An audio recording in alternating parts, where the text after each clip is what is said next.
Hi, HRN listeners. We're celebrating our 15th anniversary, and we have a really fun campaign and an ask for you. This 15th anniversary tour is aiming to bring you closer to unique food and music experiences in some of the most exciting cities in America. All the while, we're raising funds to support our work empowering the next generation of food systems storytellers through our fellowship programs. Here's how it works. Donate to HRN and be entered into a raffle in the city of your choice to win a dinner for two at a noteworthy restaurant and tickets for two to a concert at a prominent local venue. We have incredible partners in New York, Los Angeles, Philadelphia, Nashville, Las Vegas, Charleston, Asheville, and Ardmore, Pennsylvania, who have donated a meal for two and two tickets to a concert of the winner's choice. And all donations help fund our fellowship programs, where we're helping to build essential workforce readiness skills and food system storytelling skills. Check out heritageradionetwork.org/15 to donate and enter to win today. That's heritageradionetwork.org/15. Thank you. Today's program was brought to you by Roth Cheese, a pioneer in the U.S. specialty cheese movement. For more information, visit rothcheese.com.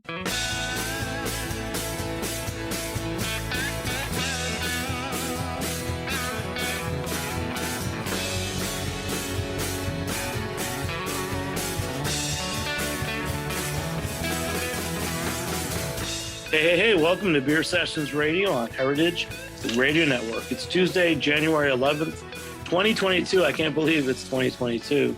And people are talking about dry January, dry cider January. So we're going to be talking about cider on the show today. So we're going to go around the room and introduce all the guests. I'm Jimmy Carboni. I'm the host here on Beer Sessions Radio. Brighid. Hey, Jimmy. I'm Brighid O'Keane, the Executive Director of the Cider Institute of North America. Wow, this is going to be really exciting. We're going to learn about some really cool things in the world of hard cider. Christine? Hi there, Jimmy. Thanks for having us. Christine Walter. I'm with Bauman Cider. I'm the head cider maker and owner, and we're in Jervis, Oregon. Oh, it's amazing. We're on the East Coast, and you're out in Oregon. I love that. And Ryan? Hey, Jimmy. Ryan Burke here with Angry Orchard, and also proud board member of the Cider Institute of North America. Wow, it's so great to get to talk to you, and looking forward to learning more about the Cider Institute of North America. And Kira out in Montana. Hey, Jimmy, this is Kira Bassingthwaite. I'm the head cider maker for Western Cider, and we're based in Missoula, Montana. All right. So my good buddy, Ron Sansone of Spoken Spies Cider, giving him a big shout out in Connecticut, has been telling me about CINA, the Cider Institute of North America, for a little while. And it's really been great to get this show together. So thank you, Ron, for inviting me and introducing me to everybody. Brighid, why don't you give us a little backstory on what CINA is? Because this is not just another organization to hype consumer interests and create marketing like a lot of beverage associations do. Sure. The Cider Institute of North America is a nonprofit organization. We have the very specific and targeted mission of increasing cider production quality through education and training services for the industry. So we work in collaboration between the cider industry and academic partners to deliver a suite of educational resources and coursework specific to cider and perry production. Wow, and there's a lot of history there. I'm looking forward to learn more about it. We'll go around the room. So Ryan, I know you for a long time at Angry Orchard Walden, Angry Orchard Innovation, one of the top cider makers in New York. Tell us about CINA. You're a founding board member. Why do you need CINA? What does it do? And how are you involved in it? Sure. Yeah. I mean, CINA came out of continuing the work of, someone I consider a legend in the cider industry, Peter Mitchell.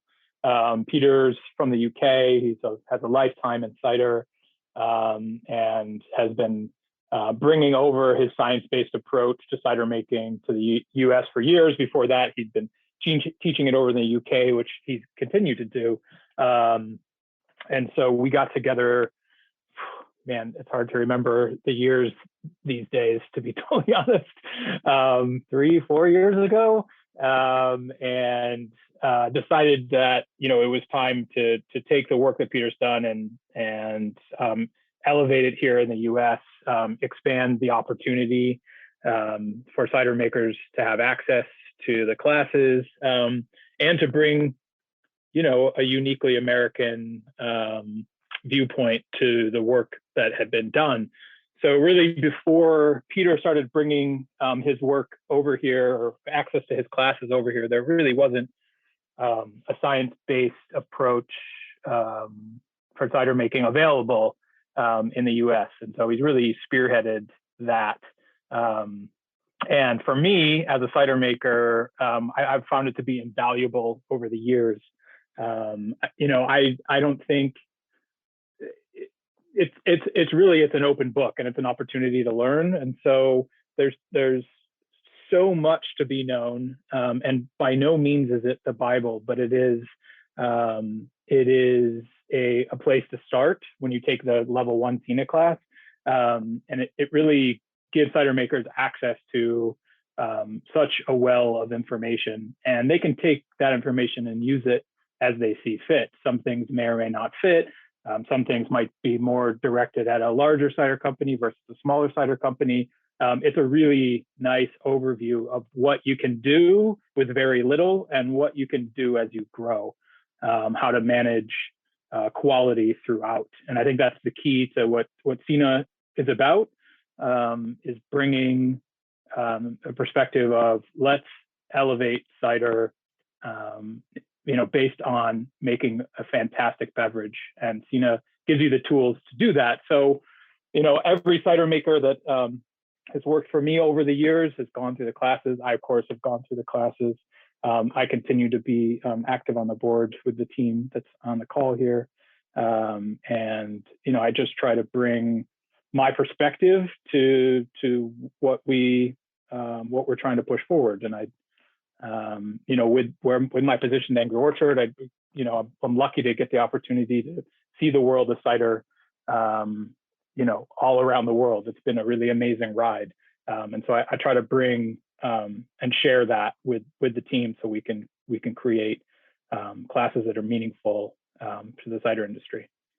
When did you meet Peter Mitchell? I mean, I know Peter Mitchell, who's a Headwaters cider in Massachusetts. Yeah.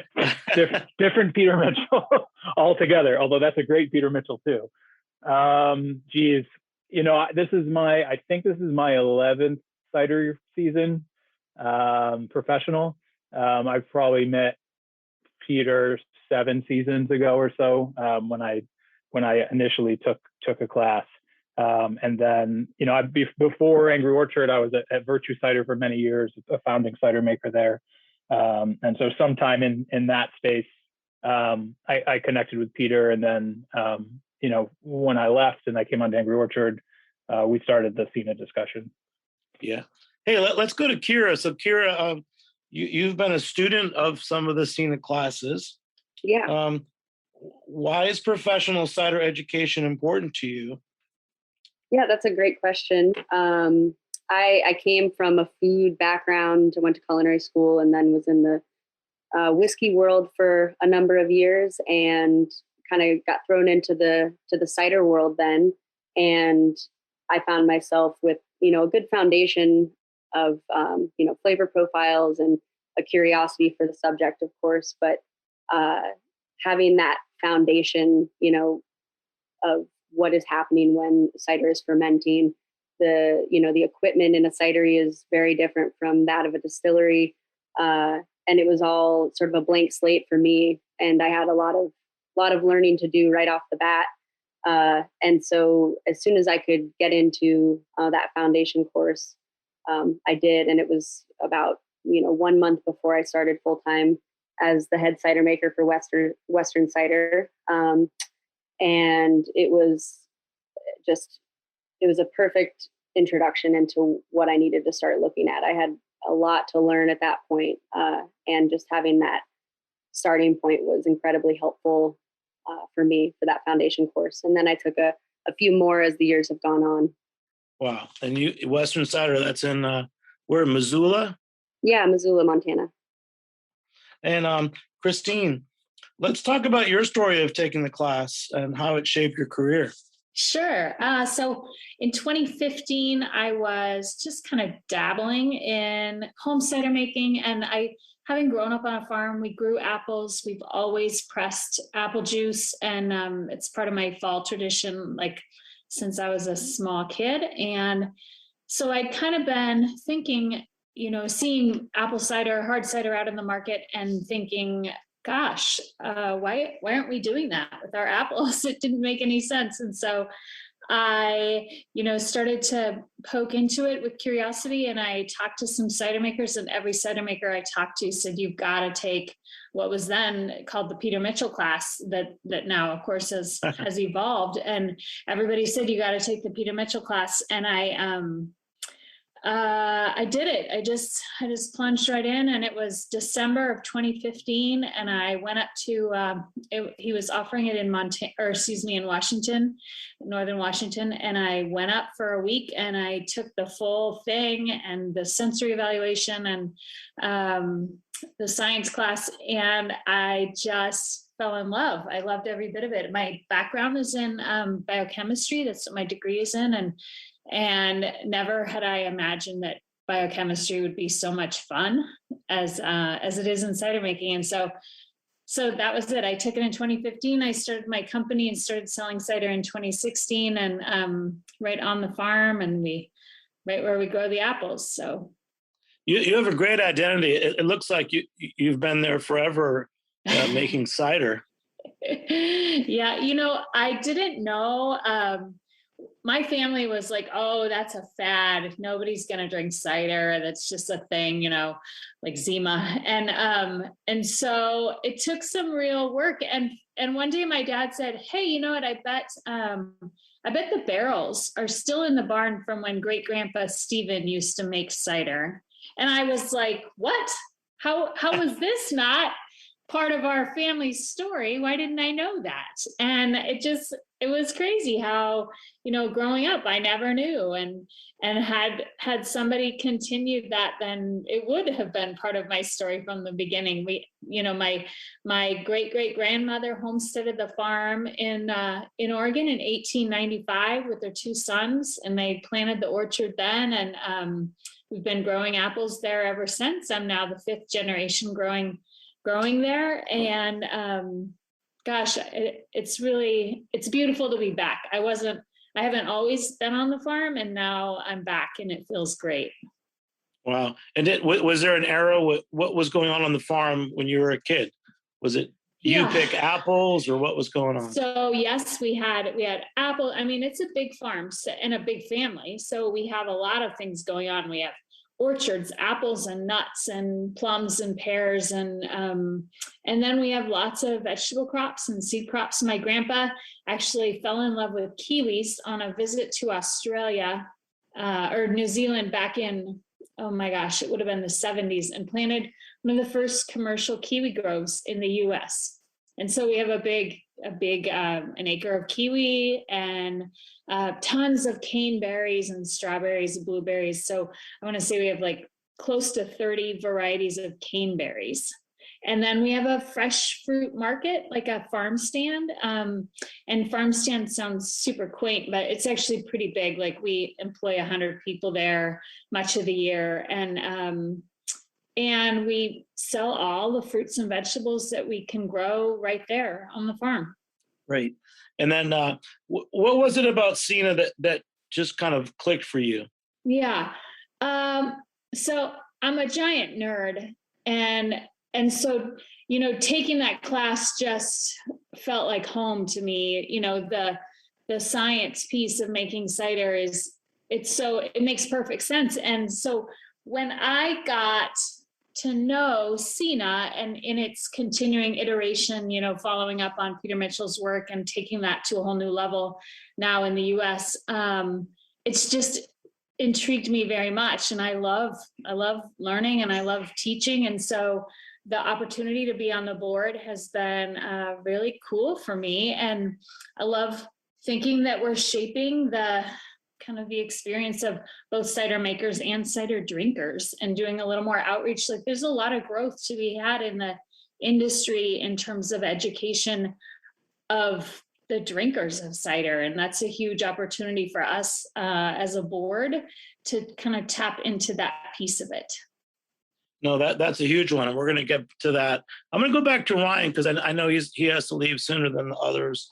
Ryan, you know, I've probably known you since you started at Angry Orchard.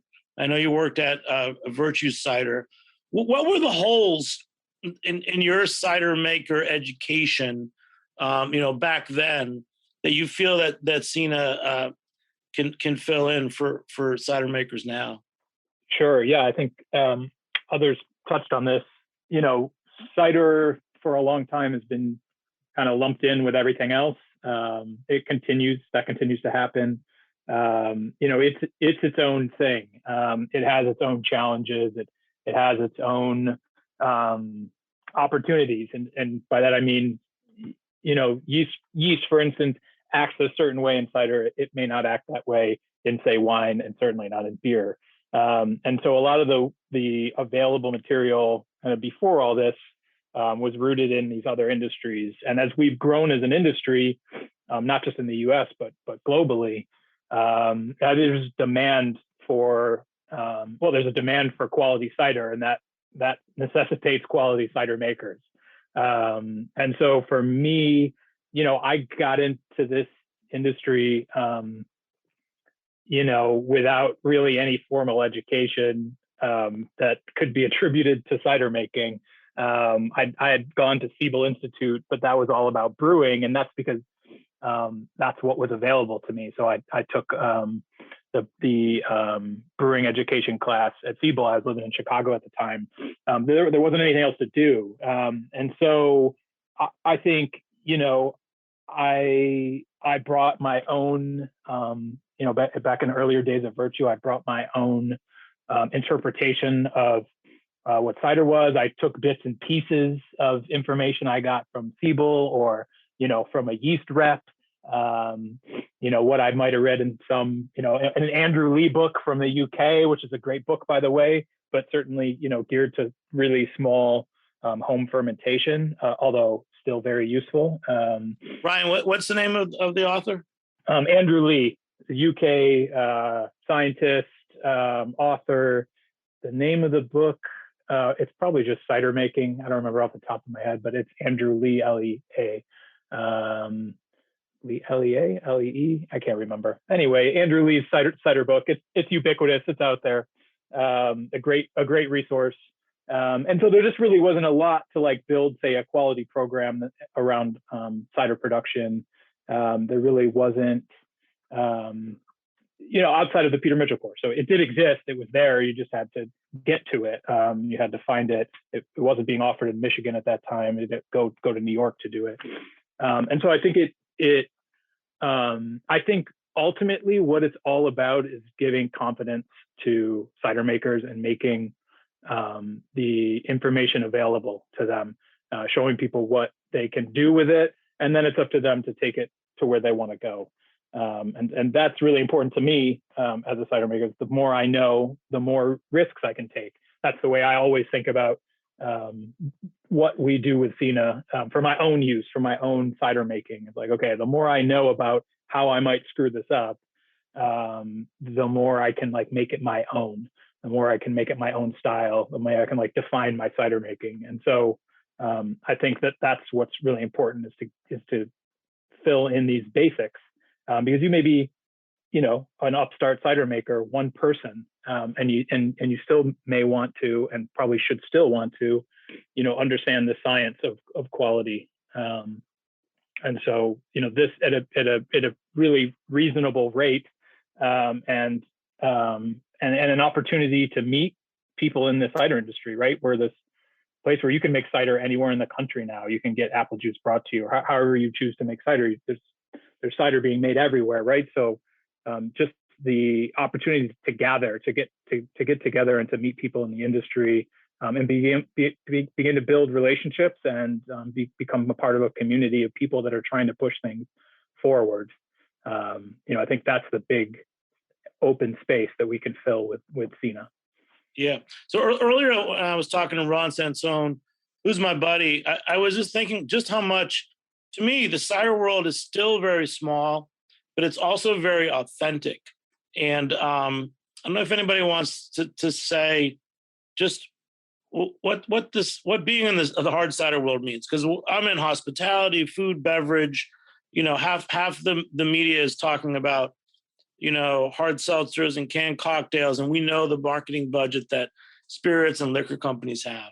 But there's something like authentic and real about cider across all the different categories. Um, where do you fit into that now, Ryan? Because I know you're able to make like some of the best ciders in New York, and you've got a lot of resources. Yeah, I mean, I what I love about cider is that it can be so many different things, and it really is. It can be, it can be from sweet to dry, from apple based to apples plus basically anything, and so on and so forth. It has attempted to have rules in the past as to like what it is, or try to define it by categories.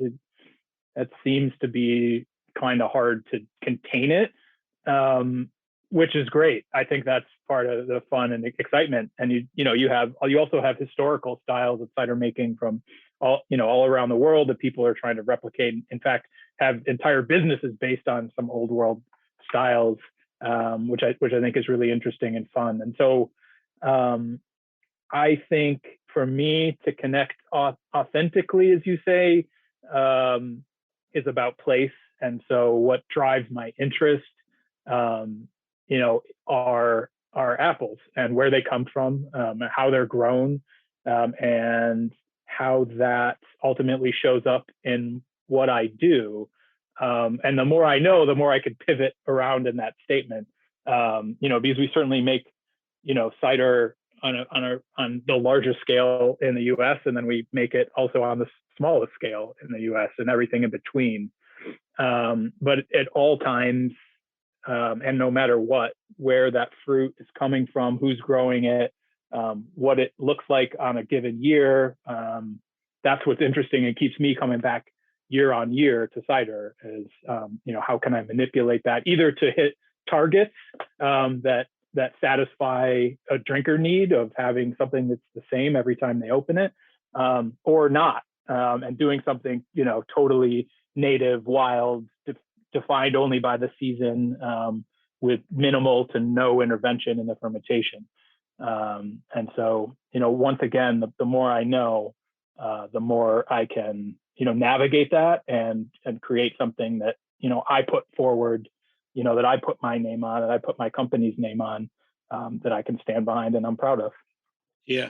And just one more thing with Ryan.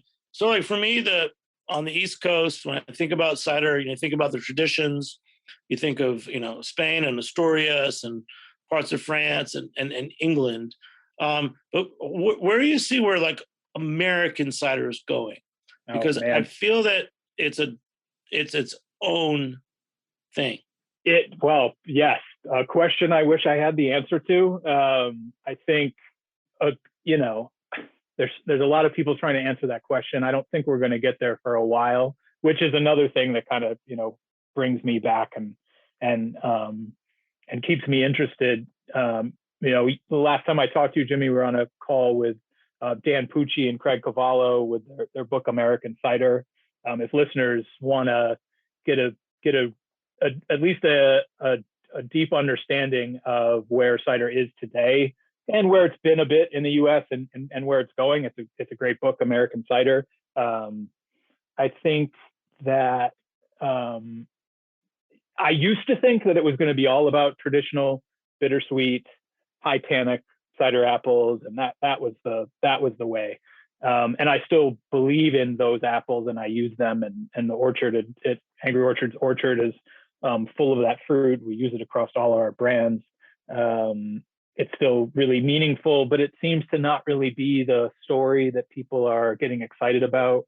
I guess speaking as a New York cider maker, I think it's about the varieties that grow really well here and finding a way to present them, as Dan Pucci talks about quite a bit, author of American Cider, is texture, and building ciders that have texture in them, and so that's not necessarily texture coming from tannin, from bittersweet fruit. It's texture coming from lees contact or general fermentation technique, or maybe some barrel aging or oxidation. I think in there's something interesting and unique, because if we're sort of scrambled down this European cider varieties, which are, again, I don't want to disparage them, I love them to death, and I'll always use them, but I don't know that defines the making style. That the potential making style of the U.S. It's so heavily reliant on the style of as the places you mentioned, the UK, Spain, France, and other places, although mainly those places. So I think we can be defined, and will continue to be defined, as I mentioned earlier, as this pretty colorful palette of kind of anything goes. I think that's where we're going to be for quite a while, at least in the general market of cider, the national or semi-national market, the bigger cider makers, the 1 million+ gallon cider makers. But then I think certainly in New York, and Christine would be better to talk about what's going on out west. But certainly in New York, the smaller cider makers are trying to drive a conversation about place, about terroir, and about the apples that grow really well here and how to express them. And often those apple varieties are not those classic European varieties. They're classic American varieties, like the Northern Spy, the Newtown Pippin, the Baldwin apple, et cetera, et cetera. Great. Thanks so much, Ryan. Hey, yeah. Christine, so tell us more about your McIntosh cider. I know it just won a gold medal, and I want you to talk about your orcharding practices and how it impacts your cider. Sure. So let's see. First of all, the McIntosh cider specifically, we the last few years we've gotten apples from just outside of Missoula, Montana, and we did that because I had tasted some ciders out of Montana made with McIntosh apples, and I just fell in love. Like, I'd never tasted anything like it. It just has such an aromatic quality that's like floral and caramel and honey and just incredible, like nectar of the gods. And so I was talking with, there's a fellow Ryle who goes around, he presses does a huge circuit and presses, has a big truck, and he'll just pull right up to your farm and press a bunch of apples one day. And it's really a valuable service that he does. And so one day I said to him, and he's out of Montana, and I said, could I get some of those McIntosh apples or juice? And he made it happen, and God, it was just a treat. And so now I've done a few of these fermentations with it, and I just love it. And last year I planted, Ryle had grafted over some scion wood from the orchards there in Montana, where I'd been getting the McIntosh the last few years, grafted it onto rootstock that I could plant. And so I planted 3 acres of McIntosh trees last year on the farm. And I can't wait to see, talk about a terroir project, to see whether those apples taste anywhere near, their parentage that is growing in the Bitterroot Valley, Montana, which is much different conditions and soil and, weather and all of those things. And so there's that piece of it. Here we are in the Willamette Valley, we've got pretty rich soils, and you don't necessarily need the richest of soils to grow good apples. It's similar to grapes, and that's why grapes do the same kind of thing, in that the more difficult they have to work, the better they are in wine. And sometimes you find that with apples. So there's that. The thing that I love about being an orchard-based cider maker is that we get to see, as a farmer, some years are rough, some years a hailstorm just before harvest, or hot and dry, and it feels like you're never going to get any water. And then you see how that translates. And it's not always a bad thing, gives you bad apples. Sometimes it's the worst weather, like a little hailstorm just before picking, or at the right time in fruit set, and you're going to end up with a lot of scarring or like rusting on the apples. And that just gives you more sugar and more flavor and more texture. Like Ryan mentioned, the texture is so important in American ciders. And you said you studied biochemistry. Yeah. How does that come into play when you're making cider? I mean, do you get involved with soils? There is a lot of microbiology and chemistry in cider making, like what makes one cider different from another. Like if we're all starting with the same juice, say, then it's your acid levels, it's your temperature and all of those things. It's like a science experiment every time. And if you hold the juice constant, but then add this or control for this variable, then it's just it's a lab experiment, and it's beautiful, that's one of the things, like how Ryan mentioned earlier, you learn, and the learning allows you to know how you can play with those rules. And that's what I've always thought. Like, I like to know all the rules so that I can choose which ones to break. And so in science, you're like, that if you go into a fermentation with 3.4 pH, you're going to get some great ester development because it's so acidic and all these things going for it. But what happens if you get some French apples and it's 4.0 pH? Like that's kind of reckless and dangerous in the world of like safe cider making. But like knowing that you can hold everything else constant, good hygiene and a strong yeast strain, or just, managing your variables, then what that gives you. And it's like sublime, fruity, caramely notes, and it's amazing. Do you test your apples before you start fermenting them? Yes, we do. So I've got a refractometer that I take out in the field just to test sugars, because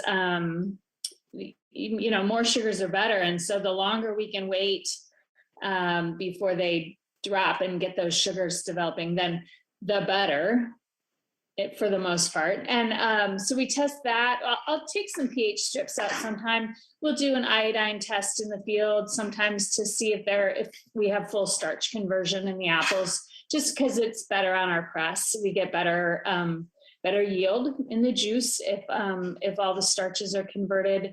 There are a few other little tests we do, but that's the bulk of it, acids and pH, and then sugars. So you're out west.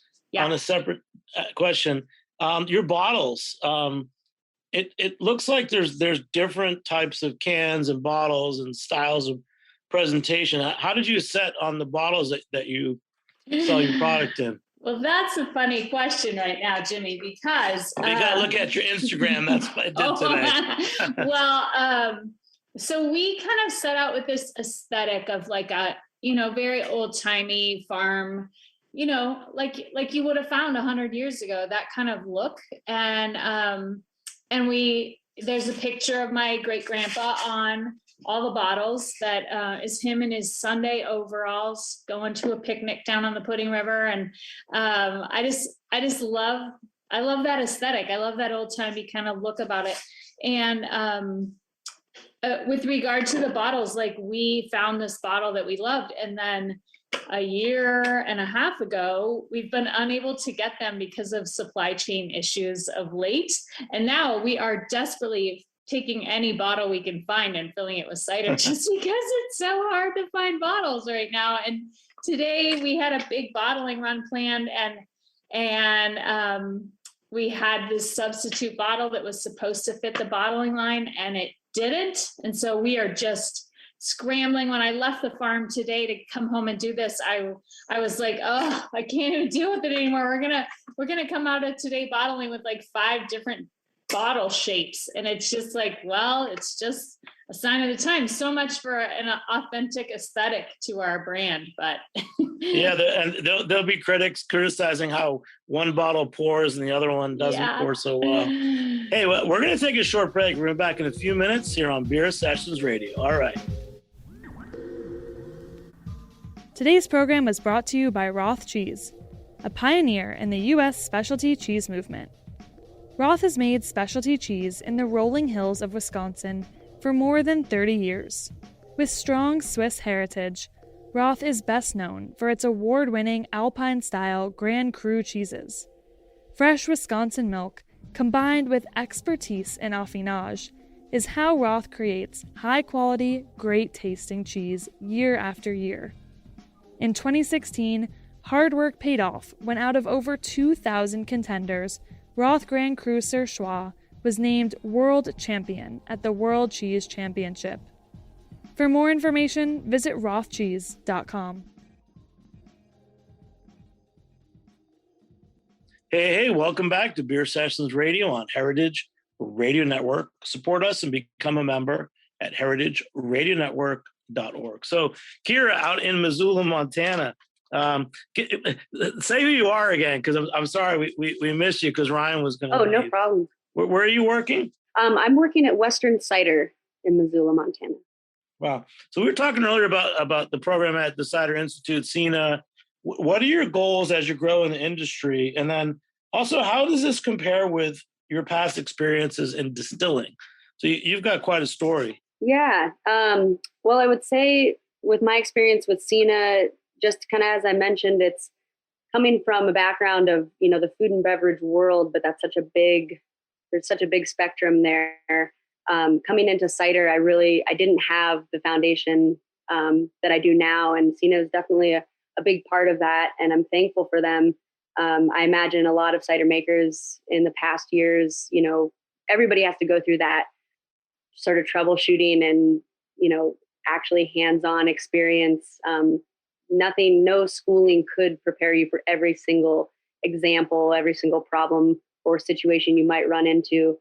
But having that foundation does give you a better way to assess what's going on. You have just a better idea. And I found that to be pretty critical, especially in being in a management position and having to tell people what to do as well, wanting to be credible in my knowledge and everything. And now that I'm about 4.5 years in, I have a little bit more experience to be able to speak on that. But as Ryan mentioned, the course really does touch on a little bit of everything, and you can take what you want from it and apply it to your situation. So, at Western, we have quite a mix of, we're bottling in 750 milliliter bottles from apples on our orchard. We have, a 500 milliliter bottle that is sort of, we're using other fruits and we're barrel aging that. We're also canning. So, the properties of cider going into can versus into glass is very different, and how you have to handle it.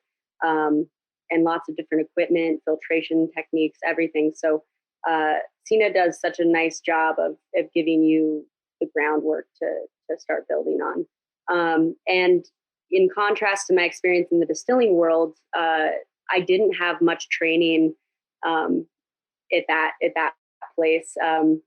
It was very much, this is, what you're looking for. These are the parameters, but there wasn't a lot of, this is why this is happening. Look for this. This will lead you to these conclusions. This is how we're going to get these flavors. Or there was less excitement or passion around understanding the hows and the whys.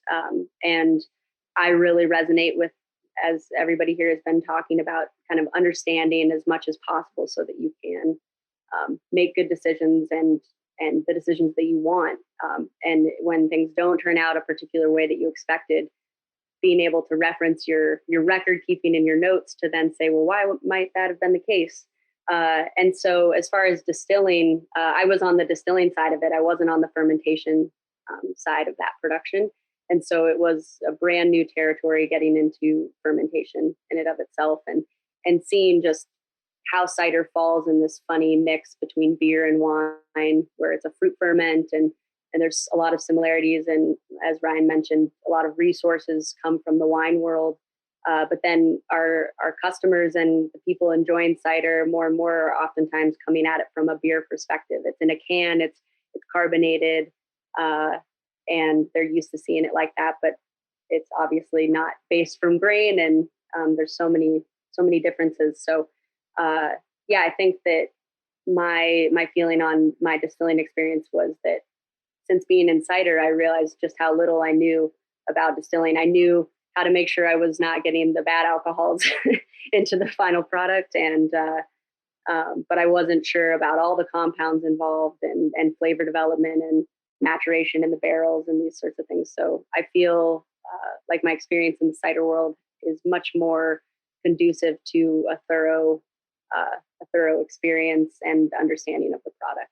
So I'm thankful for that. Kira, when you came to the cider world, first, let's talk about yeast. And I know Yeah. Ryan mentioned yeast. Is there an example of a yeast that is so different for wine or beer that yet works for cider? Or I don't know, yeast is so complicated. It is really complicated. Yeah, I mean, we do a combination of fermentations that are with commercial yeasts, and we lean towards the wine yeasts in that department. We kind of fall in that category. Although I know a lot of yeast providers and labs are doing a lot of research as far as how yeast, thrive in different environments and really separating cider from wine. I think there's a lot of effort going in that direction to try to say, hey, cider really is a different product than wine, even though it's a fruit ferment. We're dealing with a totally different composition of proteins and sugars and acids. We're dealing with malic acid, and I think that all of that contributes to what you're going to get out of a yeast. A lot of the yeast strains in the wine world can handle alcohol contents up to 16 and 17% alcohol, but that isn't really the range that cider is in. And alcohol content will have a huge impact on your overall perception of a cider and mouthfeel, as well as aromatics. And I think that there's just more energy heading towards separating cider out as its own product, which is great. So I think we will start to see more information as far as what yeasts work really well. We work with a number of wine yeasts that I think are phenomenal for making cider, and we've definitely found our favorites. But yeast has you can drink a cider and tell what yeast was used. For the ciders that we make, I know I can taste that the yeast is such a huge component of the final product, and so I think it's good to mix it up and use different yeast so you have that variety in your product. Wow. Kira, so you came from distilling to Western cider. Can you talk about the company culture and valuing the training? And did you get some kind of funding to pay for the senior course? We did. So Western Cider, I feel so fortunate to be with these guys, and they've been a huge support in, kind of letting me grow and grow into my position there.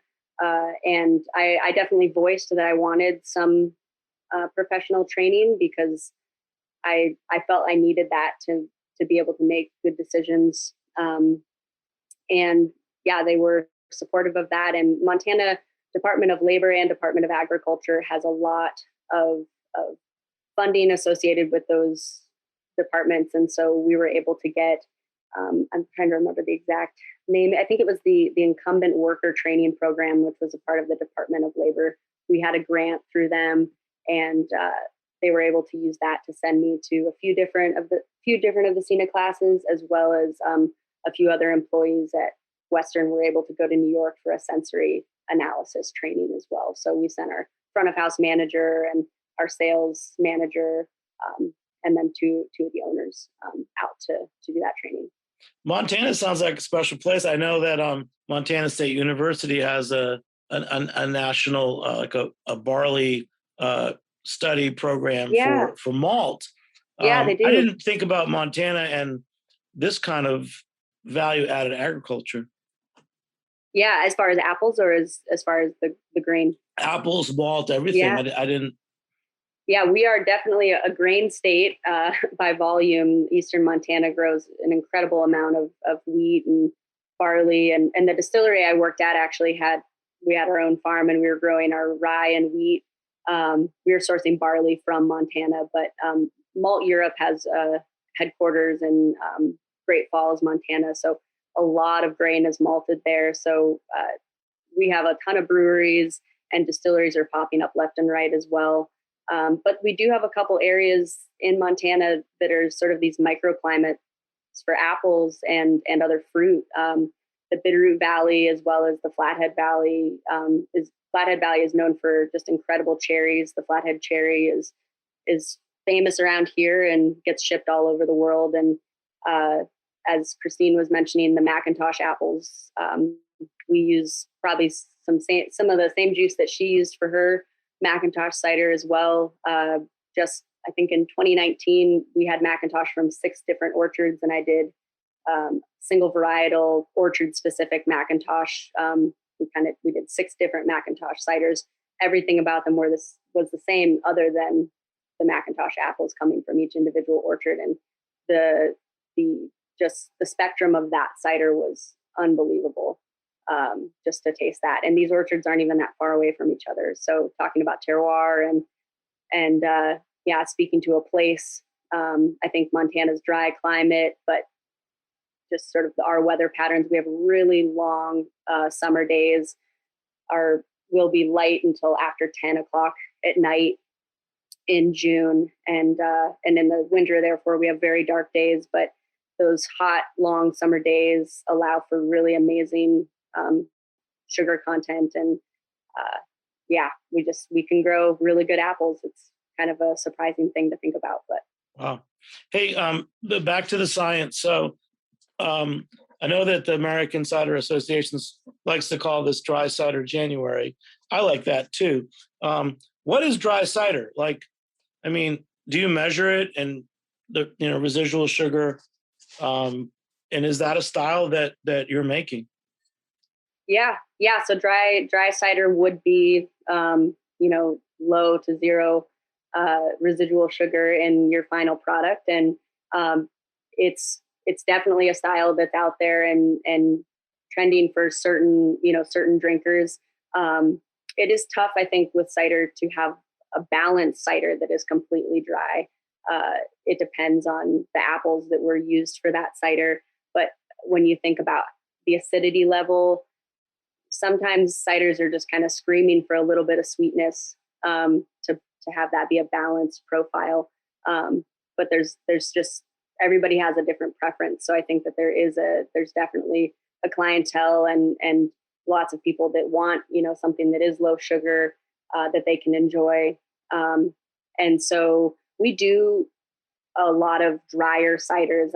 I would say almost all of our ciders are in the semi-dry or dry category of residual sugar. We do a couple semi-sweets, and then we've done an ice cider and things like that would certainly fall into the sweet category. But the drier ciders tend to be, more crisp. They're really good for like the more tannic, bittersweet, bitter sharp apples that we'll use from our orchard after many months of maturing. You don't need a lot of residual sugar to kind of have a well-rounded cider because of all the tannins and acids that kind of mellow out over time. We'll get a well-balanced cider just from that, and it'll still be considered a semi-dry or a dry cider. Yeah. Kira, how do you go about labeling your ciders for dryness? Because I've got from Massachusetts, I have an Artifact cider. It says sweetness 2 pluses, acidity 4 pluses, structure 1 plus. It's a Artifact Wild thing. Do you have any guide to the dryness or anything else, or just word descriptions on your label or your marketing? We don't do too much of that. I know some places will, they'll have either like a diagram or something that kind of helps, pinpoint some of these major flavor profiles for the drinker. And we don't have a diagram. Sometimes we will, indicate, if it is a sweeter cider, we will, talk about that in a description. But we don't necessarily label it as this is a semi-dry. I think for the most part, we're going for balance across the board. And certain ciders, like we do a whiskey peach, so it's a peach and apple co-ferment, and then we barrel age it, and we then back sweeten with more peach, and it's naturally going to have more sweetness. And people see the title and they almost know it's going to be on the sweeter side. Not a sweet cider, but just with that sort of fruit forward notes.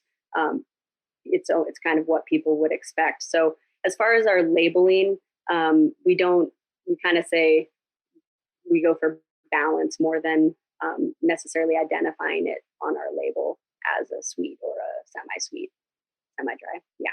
Well, this is a little preview of what Cena is and all the conversations we can have.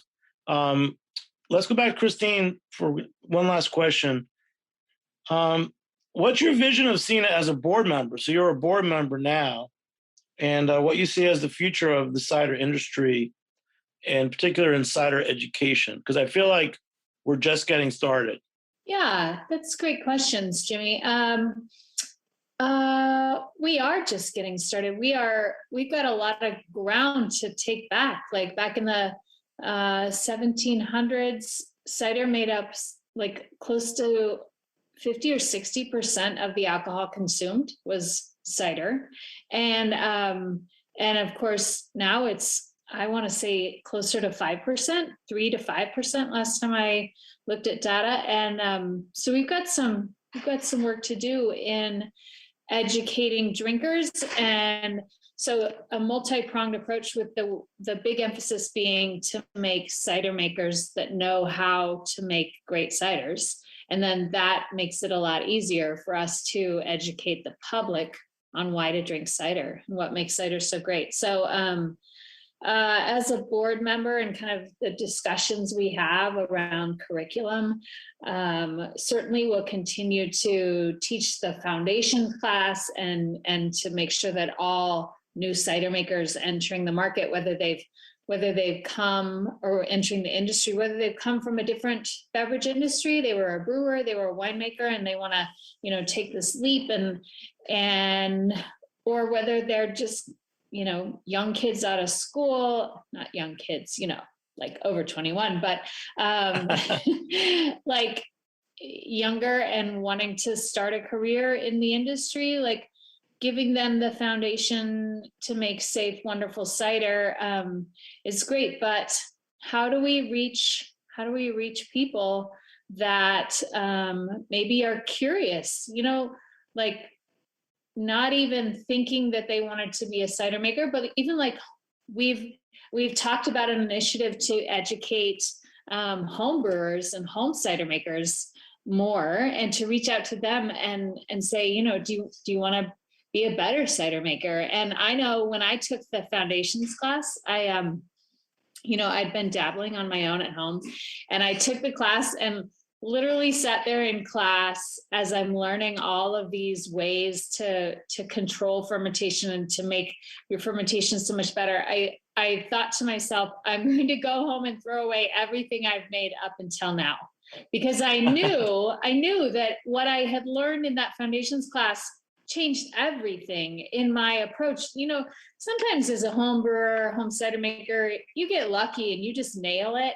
And then a lot of times you make kind of average cider to where your friends drink it and you're like, what do you think? And they're like, oh, that's good.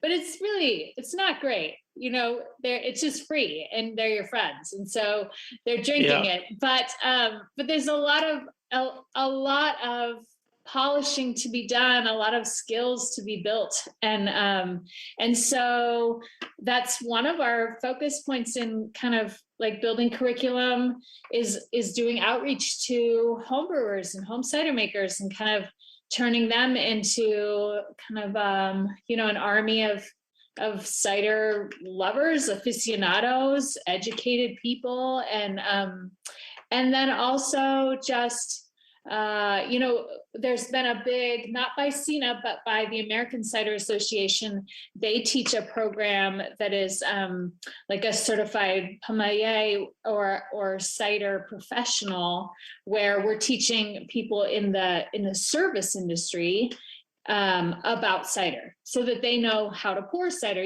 Like it used to be that you would go to a bar and you would have beers on tap and not a cider. And that's pretty rare on the West Coast, especially, but I know on the East Coast too, like, it's rare now to find a bar that doesn't have a cider on tap. If they've got 4 beers, then they should have a cider too. And that's a big place for us to grow. If that's not the case, then it should be the case everywhere. But then those people who have always, been bartenders and working at pubs, to then teach them what place cider has on the menu, how it pairs with food, like where it sits in the, like who likes cider, why do they like cider, what makes them choose that. And I personally love to go out and try ciders in a bar, in a restaurant, like with your food. There's nothing better to me. And I've felt that way for a long time, and which is why I got so interested in making cider. Like I tried it on a fishing trip and was like, what? This is great. I could make this. This is amazing. And it just was such a nice alternative to beer for me. It's you feel a little lighter, a little fresher, whatever, when you drink it. And especially if you enjoy the drier ciders, that, it's wonderful. Wow, it's been so great meeting you guys and talking. And Brighid, thanks so much for helping to put this show together. And all those great questions, Christine, were from Brighid. So I'm sure you knew that. And Brighid, anything else you want to say? So the education and Sina, you want to wrap it up for us, like why this is an important organization? And also, how can people in the industry take classes? Because you have virtual classes now too, don't you? We do, yeah. So this has been echoed in everyone speaking today, but Sina really embraces the role of education for professional growth and also critical thinking. So making those choices that everyone has mentioned so far in the day-to-day profession of cider making, and also to be able to not only be growing the industry, but also connecting the industry. Most cideries you go into, you could talk to people making cider. Not only can they trace their education back to taking a course, but they remember who they took the course with, and what they're doing now, and staying connected. So there's definitely a connectivity aspect to courses and the value of pursuing your personal and professional education. Yes, and during COVID, we switched our classes to offer them online. They used to be 5-day in-person intensive classes, and we will return to offering a version of that in the future. But for the last year and a half, we've had the courses available online, and that's been able to allow us to broaden the tent, like Christine was saying, to be able to bring in people who are kind of dabbling with making cider at home, or have an interest because they have an orchard and thinking of a value add proposition for their family business, or something they want to do just at home during harvest season. And this allows them the opportunity to be able to explore that from their home. And in the last year and a half, we're actually about to launch tomorrow. We're starting our 7th online class of cider and perry production of foundation. And including this class, we'll have nearly 280 students from 7 countries and 9 provinces, 38 states participating. So really an opportunity to not only connect with other peers who are taking the class, but instructors from our academic partners who are leading the coursework. Every week we have virtual Zoom sessions that bring in industry experts to talk about the application of the content that was reviewed that week. So really broadening the accessibility, and in the spirit of accessibility and inclusion and diversity of the industry. Also, we have a scholarship program, the Cider Production Education Fund, that offers tuition-free registrations for that online class for current and aspiring cider makers of color. So so far, with the help of the industry and CINA's matching contributions, we've offered 10 scholarships so far, and looking to continue all that program and that program, and then all of the classes. So keep in mind this year, if you go to ciderinstitute.org, we are about to open registration for our spring class. We have sold out of every online course we've offered so far, but that spring class will start up April 14th for the foundation class. We'll also have online coursework for safety and sanitation and good manufacturing practices, both for employees as well as for cidery owners and operators. And we're looking forward to a return to in-person coursework as well. So if you're taking the foundation class and you're able to get the introduction to cider and the fundamentals of cider production, and you want to take it to the next level, you can join an in-person class and get intensive lab skills or sensory analysis, digging into the science and practice of production. So keep an eye out for all of those, as well as Christine mentioned, more classes that are offered and targeted both for the home cider maker who's looking to dip their toe in the water before jumping right into the intensive course, as well as some kind of mini modules focusing on specific technical topics. We have gotten a lot of feedback through a stakeholder engagement process over this past year from cider makers and past students and people who have not taken the classes, just as far as what they're looking for. So we're focusing our priorities and content and curriculum over the next few years around those opportunities and those requests from the industry. So continue to grow in that way. Wow. Bridget, that's great. So I'll tell you, I got a friend, we're going to close out, believe me. I got a friend who's, he's got a house of little land about 2 hours north of New York City. And he's got about 40 really good old heirloom apple trees, and they only bloom every other year. And we're not going to get into that now. But so what should he, if he was interested in taking a course just to deal with the apples coming out of his 40 trees, would that be the foundation, or is there a specific class geared towards these home cider makers? Yes, the foundation class will go through every process, every step in the stage of apple fermentation and post-fermentation decisions for an aspiring cider maker. So that's the one to go to. It's a 12-week online class. That's great. Well, just to call out, I know that Christine was drinking the Bauman's, the Macintosh. I don't know what Kira's drinking or Brighid, but I have the Artifact, the Wild Thing in can, and Farnham Hill Farmhouse Cider, which is not sweet. And that's what I'm drinking. So, hey, thanks so much, guys. This has been great. Thanks to Armin, our engineer. And thank you so much to Ryan, Christine, Kira, and Brighid. I'm Jimmy Carboni. I'm the host on Beer Sessions Radio. We'll catch you next time on Heritage Radio Network. All right, guys. Thank you. Beer Sessions Radio is powered by Simplecast.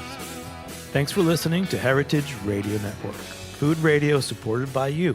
For our freshest content, subscribe to our newsletter. Enter your email at the bottom of our website, heritageradionetwork.org. Connect with us on Instagram and Twitter at heritage_radio. You can also find us at facebook.com/Heritage Radio Network. Heritage Radio Network is a nonprofit organization driving conversations to make the world a better, fairer, more delicious place. And we couldn't do it without support from listeners like you. Want to be part of the food world's most innovative community? Subscribe to the shows you like. Tell your friends, and please join the HRN family by becoming a member. Just click on the beating heart at the top right of our homepage. Thanks for listening.